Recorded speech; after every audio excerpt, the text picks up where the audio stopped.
आप देख रहे हैं लाइव इंडिया हर पल। नमस्कार, आप देख रहे हैं लाइव इंडिया हर पल। मैं हूं आपके साथ रेखा मिश्रा। झारखंड विधानसभा के मानसून सत्र के दौरान सदन के अंदर जयराम मेहतो ने किसानों की समस्या को जो है वो सदन के अंदर उठाया। उन्होंने एक कविता के साथ अपने सवालों को उठाया और कृषि मंत्री शिल्पी नेहा तिर्की से कुछ सवाल उन्होंने पूछा और बताया कि कैसे झारखंड में लगातार हो रही बारिश की वजह से किसान परेशान हैं, किसानों के फसलें जो है वो बर्बाद हो चुकी है। तो ऐसे में सरकार किसानों की मदद करे और किसानों को हर संभव जो है वो मदद मुहैया कराए।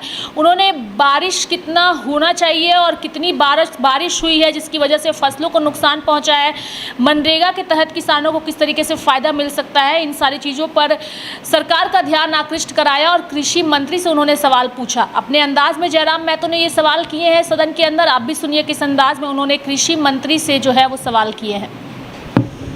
पवित्र है वह पानी जो बहे बदन से करता हुआ किसानी। बड़ी उम्मीद के साथ राज्य के किसानों ने खेती किया था अध्यक्ष महोदय, लेकिन अतिवृष्टि के कारण उनकी फसलें तो बर्बाद हो गए लेकिन हौसले आज भी कायम है। अध्यक्ष महोदय, झारखंड में 1 जून से 23 अगस्त के बीच 927.7 मिलीमीटर बारिश दर्ज की गई है, जो सामान्य वर्षा 738.3 मिलीमीटर की तुलना में 32% अधिक है। झारखंड में हो रही अतिवृष्टि ने एक और जहां जनजीवन को प्रभावित किया है, वहीं दूसरी ओर इसका सीधा असर खरीफ फसल पर पड़ा है। अध्यक्ष महोदय, अगर कृषि क्षेत्र की बात करें, राज्य में खरीफ मौसम लगभग 26 लाख हेक्टेयर भूमि पर धान की खेती होती है। अतिवृष्टि और बाढ़ के कारण अब तक लगभग 7 लाख हेक्टेयर से अधिक धान की फसल की बर्बादी हो चुकी है। विशेषकर संथाल परगना, कोल्हान, उत्तरी छोटानागपुर प्रमंडल के जिलों में सबसे अधिक नुकसान हुआ है। ग्रामीण जीवन की बात करें अध्यक्ष महोदय, तो ग्रामीण विकास विभाग के प्रारंभिक आंकड़ों के अनुसार करीब 1.2 लाख ग्रामीण परिवार प्रभावित हैं। लगभग 18,000 कच्चे घर पूरी तरह से ध्वस्त हो चुके हैं, जबकि हजारों आंशिक रूप से क्षतिग्रस्त हुए हैं। बाढ़ के कारण सड़क और पुलिया भी क्षतिग्रस्त हुए हैं अध्यक्ष महोदय, जो कि गांव और मुख्य धारा से कट चुके हैं। अगर शहर की बात करें तो शहर में पानी का जमाव होने के कारण बोकारो, धनबाद, जमशेदपुर, रांची जैसे शहरों के मुख्य मार्ग आज प्रभावित हो रहे हैं।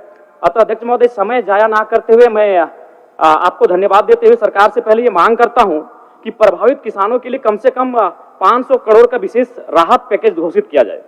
प्रति किसान परिवार जो प्रभावित हैं उन्हें न्यूनतम 25,000 नगद सहायता की जाए। आवास से सहायता में बढ़ोतरी की जाए। अभी जो राशि का भुगतान किया जा रहा है अध्यक्ष महोदय, इस महंगाई में काफी कम है, इसीलिए जो आवास की सुविधा दी जाएगी उस राशि का में बढ़ोतरी की जाए।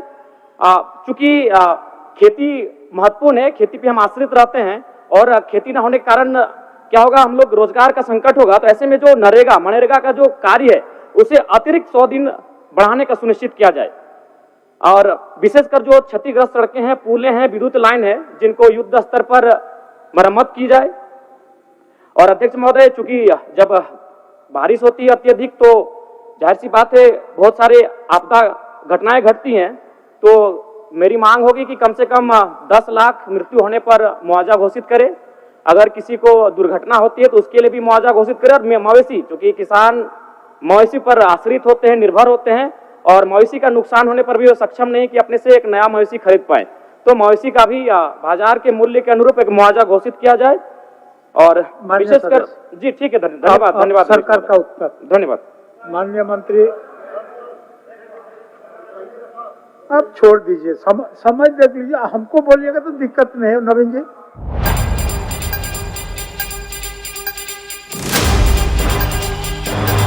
सदन के अंदर उठाया और राज्य सरकार और खास करके कृषि मंत्री से जो है उन्होंने अपील की कि किसानों की समस्याओं पर ध्यान दे और जल्द से जल्द इनकी समस्याओं का निदान करे, चूँकि अधिक वर्षा होने की वजह से झारखंड के किसानों को इसका खासा नुकसान उठाना पड़ा है।